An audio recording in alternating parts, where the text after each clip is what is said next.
देखो यार, आज के एपिसोड ना सच में काफी ज्यादा मजेदार है, क्योंकि अब इमली कैसे भी किलर को मारने में सक्षम हो जाती है और वो इसका फायदा उठाते हुए अपनी काकी माँ को भी बचाती है। हालांकि सच्चाई जानने के बाद में वो फैसला कर लेती है कि वो अगस्त्य को सच से रूबरू करवाएगी और जो उसके मन में विपदा है या फिर जो भी धोखे की आग जल रही है, ये सोच करके उसके डैड को उसकी माँ ने धोखा दिया था, तो वो इस चीज को खत्म कर देगी। तो सच में मुसीबत तो धीरे धीरे बढ़ती जा रही होती है, लेकिन फिर भी उसके हौसले की दाद देनी पड़ती है। खैर, बात करें एपिसोड की स्टार्टिंग की, तो एपिसोड की स्टार्टिंग इमली और उसकी काकी माँ से होती है। अभी लोग डर के भाग रहे होते हैं, मंदिर में कैसे पहुंचते जहाँ पे किलर आ जाता है। अब उसकी काकी माँ पे वो हमला कर देता है, लेकिन इमली उनको बचाने के लिए वो क्या करती है कि पास में पड़े एक त्रिशूल से उसके ऊपर हमला करती है, जिससे वो काफी ज्यादा चोटिल हो जाता है और वो वहां से भाग जाता है। ये कैसे भी काकी माँ को लेकर घर पहुंचती है और अगस्त्य जब इस चीज को देखता है तो वो भी भाव विभोर हो जाता है। उसको भी बुरा बहुत ज्यादा लगता है। जैसे उनकी दवा सुई होती है, ये तो होश में आ जाती है। अब इमली फैसला कर लेती है कि वो यहाँ से उनके साथ में कहीं और चली जाएगी, लेकिन जैसे जा रही होती है तो अगस्त्य तो उसके प्यार में होता है ना, तो वो उसको रोक लेता है कि नहीं, आप नहीं जा सकती,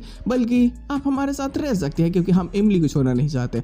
और वैसे भी इमली के ऊपर में अभी भी खतरा मंडरा रहा है, तो इसको यहाँ पे रोकना सही है। इमली भी जो सच्चाई जानती होती है कि कहीं ना कहीं उसकी काकी माँ ने खून नहीं किया है, तो ये सारी बात बताती है। इस बात पे ना अलका भरोसा करती है ना ही दादी। उन लोगों को लगता है कि नहीं, वो झूठी कहानी बना रही है, ये सब एक षड्यंत्र है, तुम फंस चुकी हो इमली बहुत बुरे जाल में। लेकिन इमली बोलती है कि नहीं, यही सच्चाई है। वो सबको चिक चिक करके बता रही होती है और अंततः काफी लोगों को भरोसा करना पड़ता है कि शायद इमली सच बोल रही है।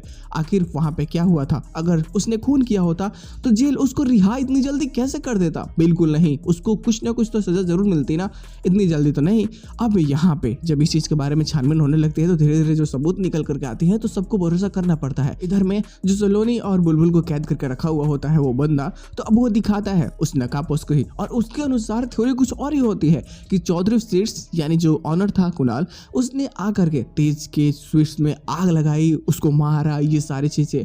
लेकिन ये तो चीजें थोड़ी सी अजीब होती जा रही होती है, क्योंकि जो इनको पता होता है, इनका अनुसार कुणाल ने आकर के तेज को मारा था, लेकिन तेज ने तो सुसाइड किया था ना, तो ये कैसे हो सकता है? क्योंकि ये भरोसा नहीं होता कि कुछ तो गड़बड़ है, ये झूठ बोल रहा है और बस यहाँ से भागने की वो भी प्लानिंग बनाने लगते हैं। लेकिन अंततः वो सफल नहीं होते, वो वहीं पे फंसे रहते हैं और एक बहुत बड़ी चाल के बारे में उसको पता चलती है कि ये लोग ही हैं वो मास्टरमाइंड के पीछे, और इन सब का फादर कोई और नहीं बल्कि एक बहुत बड़ा विलेन जिसका नाम धनंजय है, वो है जो इन सबको कंट्रोल कर रहा है। इसके साथ में एपिसोड की एंडिंग की जाती है। एंडिंग प्लॉट पिछला वाला ही होता है, जिसमें हमें ये चीजें दिखाती जाती है कि जिस नाटक में भाग लिए होते हैं इमली और अगस्त्य है, उसमें अगस्त्य की मृत्यु की जो कहानी दिखाई जाती है, तो कुछ औरतें जो होती है वो इसका विरोध करती हैं। वो बोलती है कि अगस्त्य वास्तविकता में मर चुका है, तुम कैसे बचा पाओगे उसको।